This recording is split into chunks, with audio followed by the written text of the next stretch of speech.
Au nom du Père et du Fils et du Saint-Esprit. Amen. Shalom bien-aimés frères et sœurs dans le Seigneur. Nous sommes aujourd'hui le vendredi 3 juillet 2020 et nous méditons l'évangile selon Saint Jean chapitre 20, versets 24 à 29. Thomas ne croit pas que Jésus est ressuscité. Il exige un signe avant de croire. Il dit, si je ne vois pas dans ses mains la marque des clous, si je ne mets pas mon doigt dans la marque des clous, si je ne mets pas la main dans son côté, non, je ne croirai pas. Il est déterminé. 8 jours plus tard, Jésus apparaît au milieu des disciples et permet à Thomas de procéder à ces différents tests. Alors Thomas croit. Il passe de l'incrédulité à la foi. Thomas représente le disciple ultérieur, c'est-à-dire tous les disciples, toi et moi qui n'avons pas vu le tombeau vide, toi et moi qui n'avons pas vu Jésus ressuscité. Thomas nous représente dans l'évangile. Nous qui ne l'avons pas vu ressuscité, nous sommes appelés à croire. Et aujourd'hui, nombreux sont les chrétiens qui ont du mal à croire.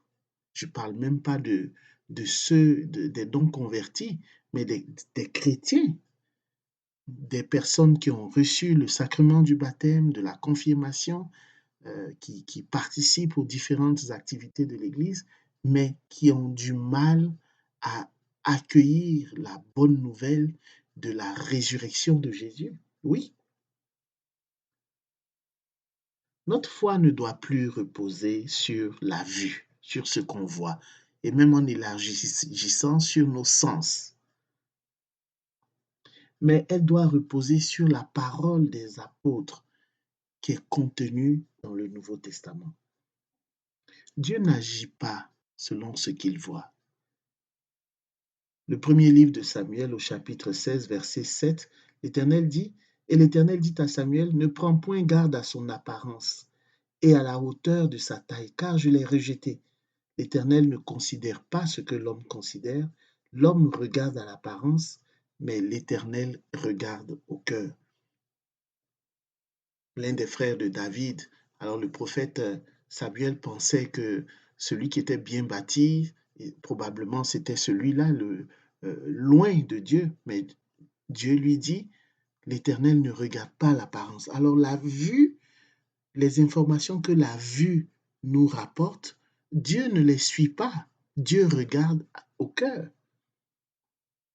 Nous devrions faire la même chose que notre Dieu. L'apôtre Paul en 2 Corinthiens 7 nous dit, car nous marchons par la foi et non par la vue. Thomas s'écrie, mon Seigneur et mon Dieu. Le titre de Seigneur témoigne du respect et de la confiance de ceux qui s'approchent de Jésus et attendent de lui secours et guérison. Dans la rencontre avec Jésus ressuscité, il devient adoration. Il prend alors une connotation d'amour et d'affection qui va rester le propre de la tradition chrétienne. Mon Seigneur et mon Dieu.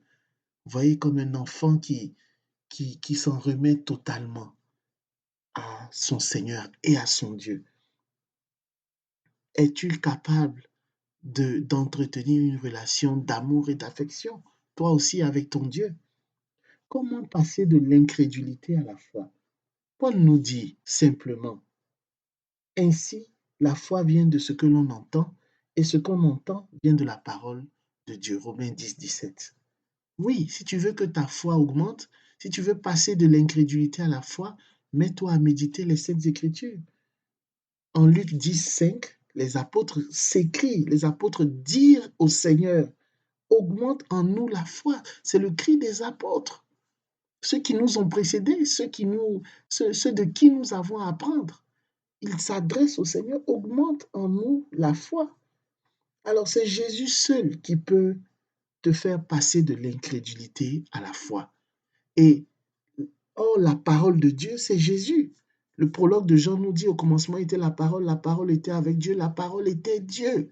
La parole là de la Bible, les Saintes Écritures, c'est Jésus. Alors en lisant, en méditant les Saintes Écritures, tu donnes l'occasion, l'opportunité à Jésus d'augmenter ta foi.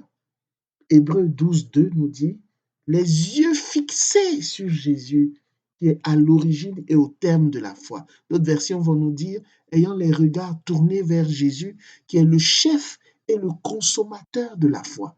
Alors, on revient encore à Jésus. Je vous ai donné quelques références bibliques pour montrer que on revient toujours à Jésus. C'est Jésus seul qui peut nous faire passer de l'incrédulité à la foi.